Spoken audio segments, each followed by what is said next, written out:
नमस्कार दोस्तों, आप सभी का स्टडी रूम में हार्दिक स्वागत है। मैं हूं गौतम सपावत और आज के इस वीडियो के माध्यम से हम जानेंगे आज यानी कि 29 मई 2021 से संबंधित महत्वपूर्ण क्वेश्चनों के बारे में। तो चलिए देखते हैं दोस्तों, यह है मेरा बायोडाटा। क्वेश्चन नंबर फर्स्ट, हाल ही में चर्चित रहे इंटेलिजेंस ब्यूरो यानी कि आईबी के निदेशक का क्या नाम है? तो हमारे पास ऑप्शन है ए अरविंद कुमार, बी सामंत कुमार, सी राहुल गुप्ता और डी संदीप माहेश्वरी।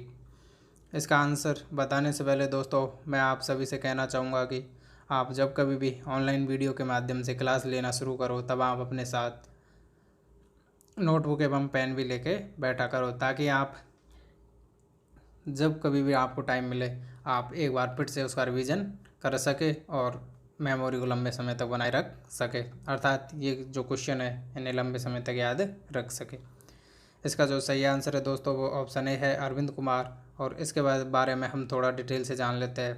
दोस्तों अरविंद कुमार जो है ये इसलिए चर्चित रहे क्योंकि इनका अगले महीने कार्यकाल समाप्त होने वाला था, लेकिन उससे पहले इनका जो कार्यकाल है 1 साल के लिए एक्सटेंड कर दिया गया है। वहीं रॉ अनुसंधान और विश्लेषण विंग के सचिव सामंत कुमार गोयल का भी 1 वर्ष के लिए कार्यकाल एक्सटेंड कर दिया गया है। क्वेश्चन है नेक्स्ट, राजस्थान सरकार द्वारा सरकारी कॉलेजों के छात्रों की ऑनलाइन पढ़ाई के लिए कौन सा प्रोग्राम शुरू किया गया है? तो दोस्तों कोरोना के समय सभी कॉलेज स्कूल्स बंद है, तो सरकारों द्वारा प्रयास किया जा रहा है कि बच्चों की पढ़ाई ना छूटे, इसलिए उनको भी अब ऑनलाइन क्लास से लगाई जा रही है। तो हमारे पास ऑप्शन ए है ई शिक्षा है, बी ऑनलाइन शिक्षा, सी ज्ञानदूत प्रोग्राम, डी कॉलेज शिक्षा प्रोग्राम।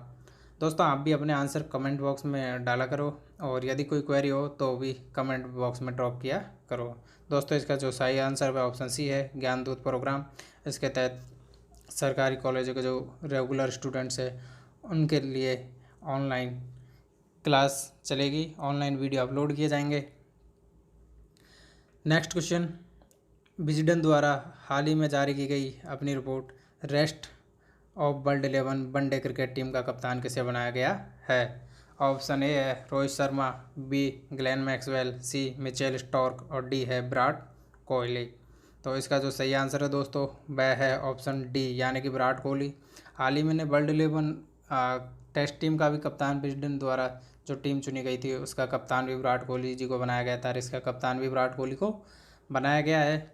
और इस रेस्ट ऑफ वर्ल्ड 11 टीम में भारत के 5 खिलाड़ी भारत से ही है, अर्थात 11 में जो टॉप 5 खिलाड़ी है वो भारत से ही है। नेक्स्ट क्वेश्चन, हाल ही में चर्चित रही ऑक्सीजन मित्र योजना का संबंध किस राज्य से है? ऑप्शन है गुजरात, बी कर्नाटक, सी उत्तर प्रदेश, डी राजस्थान।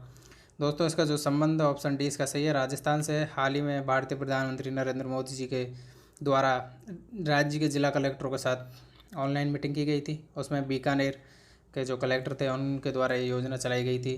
तो इसकी काफ़ी प्रशंसा की गई और इसे देश भर में भी लागू करने के लिए केंद्र सरकार द्वारा अन्य राज्य सरकारों को सुझाव दिए गए हैं। ऑक्सीजन मित्र योजना में क्या किया था, तो जो बीकानेर के कलेक्टर थे उन्होंने देखा निरीक्षण के दौरान कि जो मरीज़ है वह टॉयलेट जा रहा है या नहाने के लिए जा रहा है या खाना खा रहा है, तब भी उसकी जो ऑक्सीजन है वह बंद नहीं हो रही थी, अर्थात ऑक्सीजन का फ्लो चालू था। तो उन्होंने देखा कि यहाँ पर ऑक्सीजन की बर्बादी हो रही है, तो इसको रोकने के लिए क्या किया जाए, इसलिए उन्होंने 100 नर्सिंग स्टूडेंट्स को ऑक्सीजन मित्र के रूप में नियुक्त किया और उनकी 8-8 घंटे की शिफ्ट में मॉनिटरिंग करने की ड्यूटी लगाई गई। तो उन्होंने सभी बेड टू बेड जो ऑक्सीजन फ्लो होता है उसको मॉनिटर किया और उससे वहाँ पर बीकानेर राज्य में बीकानेर ज़िले में ऑक्सीजन की कोई भी कमी नहीं हुई, जैसा कि अन्य ज़िलों में देखने को मिला कि वहाँ ऑक्सीजन की बहुत मारामारी थी, क्योंकि वहाँ पे ऑक्सीजन का सदुपयोग नहीं किया गया, अर्थात वहाँ पे अव्यय अधिक था, तो यहाँ पे अव्यय को बिल्कुल रोक लिया गया। इसलिए उन्होंने इस तरह की मेंटेन किया, इसीलिए इसे ऑक्सीजन मित्र योजना जो नाम दिया गया था इसे अब पूरे देश में लागू किया गया है। नेक्स्ट क्वेश्चन, हाल ही में आयोजित हुई यूरोपा लीग फुटबॉल का खिताब किस क्लब ने जीता है?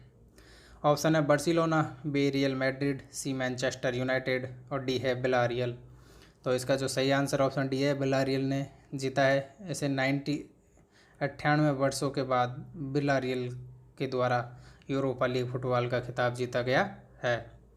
नेक्स्ट क्वेश्चन, देश का सबसे बड़ा आईपीओ किस कंपनी के द्वारा लाया जाएगा? ऑप्शन है PhonePe, B L I C Paytm, D oxygen pay. तो दोस्तों जो सबसे बड़ा आईपीओ है वह इसका ऑप्शन है सी यानी कि पेटीएम कंपनी के द्वारा लाया जाएगा जुलाई में। इससे पहले जो देश का सबसे बड़ा आईपीओ एलआईसी के द्वारा लाया गया था। पेटीएम के द्वारा जो आईपीओ लाया जा रहा है उसका जो वैल्यू है वो लगभग 22,000 करोड़ रुपए निकाली गई है कि लगभग 22,000 करोड़ रुपए इस आईपीओ के माध्यम से आएंगे। नेक्स्ट क्वेश्चन, विश्व मौसम विज्ञान संगठन की रिपोर्ट के अनुसार वर्ष 2025 तक वैश्विक तापमान में कितनी बढ़ोतरी होने की संभावना है? तो इसका जो सही आंसर है option A 2 degree, B 3 degree, C 2.5 degree और डी है 1.5 डिग्री। तो इसका जो सही आंसर ऑप्शन डी है 1.5 डिग्री बढ़ोतरी होने की संभावना बताई गई है। तो इसके बारे में थोड़ा डिटेल से जान लेते हैं। तो सबसे पहले हम पेरिस जलवायु समझौते के बारे में जानते हैं। इसमें जो गोल था ग्लोबल वार्मिंग का उसे 1.5 डिग्री सेल्सियस से नीचे रखने यानी पूर्व औद्योगिक स्तर की तुलना में प्रयास किया जाना है। कहा गया कि जो ग्लोबल वार्मिंग का लक्ष्य है इसे 1.5 डिग्री से नीचे ही रखा जाएगा और कोशिश की जाएगी कि इसकी जो तापमान में वृद्धि है 2 डिग्री सेल्सियस मानवता से के लिए संभावित खतरे से नीचे रखना है। अर्थात लक्ष्य तो 2 डिग्री का रखा गया था कि इसे 2 डिग्री से नीचे रखा जाएगा और कोशिश यह की जाएगी कि इसे 1.5 डिग्री तक ही रखा जाएगा। कब तक रखना था इसे? 2100 अर्थात 21वीं सदी तक 2100 तक रखना था, लेकिन ये 2025 में यानी कि 75 वर्ष पहले ही इसको पार करने की संभावना है। तो यदि 1.5 डिग्री ग्लोबल वार्मिंग में वृद्धि होती है तो इसका जो परिणाम है क्या होंगे? इसका परिणाम है जैसे कि बाढ़ आएगी, गंभीर सूखा पड़ सकता है, महासागरों की गर्मी बढ़ सकती है, उष्णकटिबंधीय जो तूफान है इनकी फ्रिक्वेंसी बढ़ सकती है, सूखा पड़ेगा उससे खाद्य सुरक्षा प्रभावित हो सकती है, स्वास्थ्य प्रभावित हो सकता है, पर्यावरण सतत विकास पर भी इसके बुरे असर देखने को मिलेंगे। तो दोस्तों हमें ज़्यादा से ज़्यादा पेड़ लगाने चाहिए और कोशिश करनी चाहिए कि सरकार द्वारा जितनी भी योजनाएं ग्लोबल वार्मिंग से संबंधित चलाई जाए उनमें बराबर का सहयोग हमारे द्वारा दिया जाना चाहिए, हम यानी कि जनता। नेक्स्ट क्वेश्चन, केंद्र सरकार के द्वारा कोरोना से जान गंवाने वाले पत्रकारों के परिवार को कितने रुपए की आर्थिक मदद देने का प्रस्ताव केंद्र सरकार द्वारा मंजूर किया गया है? Option A 10 lakh, B 5 lakh, C 6 lakh और डी है 7 लाख रुपए। तो दोस्तों इसका जो सही आंसर है ऑप्शन बी है 5 लाख रुपए केंद्र सरकार के द्वारा पत्रकारों के परिवारों को दिए जाएंगे। तो इसके लिए अर्थात इस योजना का फ़ायदा उठाने के लिए पत्रकार के जो परिवार होंगे जहाँ से पत्रकार की मृत्यु होगी उन परिवारों के द्वारा ऑनलाइन आवेदन करना होगा। अभी तक लगभग 67 पत्रकार के परिवारों को इस तरह की मदद स्वीकृत की जा चुकी है।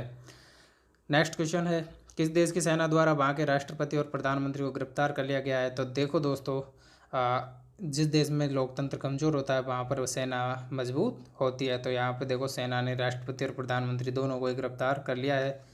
तो ऑप्शन है माली, बी सोमालिया, सी उरुग्वे और डी पराग्वे। तो इसका जो सही आंसर ऑप्शन ए है माली।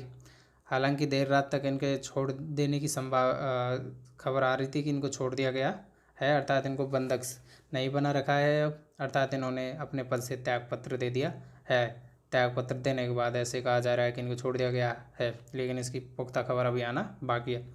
नेक्स्ट क्वेश्चन, ये दोस्तों आज का लास्ट क्वेश्चन है, किस देश के द्वारा कोरोना की उत्पत्ति जानने हेतु समिति का गठन किया गया है?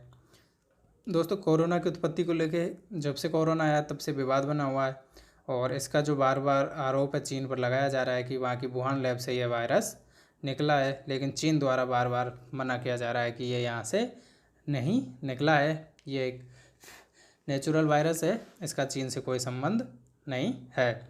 तो इस समिति का गठन किस देश के द्वारा किया गया? ऑप्शन ए है England, B France, C America, D Germany. दोस्तों आप भी अपने आंसर कमेंट बॉक्स में ड्रॉप किया करो। इसका जो सही आंसर है ऑप्शन सी अमेरिका द्वारा इस तरह की समिति का गठन किया गया है।